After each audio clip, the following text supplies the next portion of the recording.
નમસ્કાર, સ્વાગત છે આપનું ડીટીવી ન્યૂઝમાં। સંજેલી તાલુકાના સરોરી ખાતે પંચાયત અને કૃષિ મંત્રી બચુભાઈ ખાબડ અને સાંસદ જસવંતસિંહ ભાભોરના હસ્તે પ્રાથમિક આરોગ્ય કેન્દ્રનું ભૂમિપૂજન કરવામાં આવ્યું। આ પ્રસંગે પંચાયત અને કૃષિ મંત્રી બચુભાઈ ખાબડે જણાવ્યું હતું કે ગુજરાતમાં પ્રધાનમંત્રી નરેન્દ્રભાઈ મોદીના માર્ગદર્શન હેઠળ વિકાસનો મજબૂત પાયો નખાયો, જેના ફળ આજે મળી રહ્યા છે।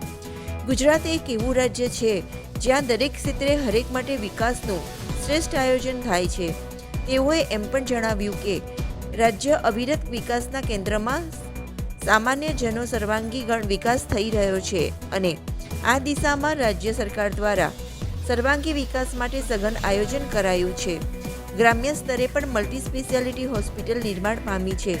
તેનું કારણ એ છે કે રાજ્ય સરકાર દ્વારા ગામડા સુધી રસ્તા, વીજળી, પાણીથી માંડીને તમામ સુવિધાઓ પૂરી પાડવામાં આવી રહી છે।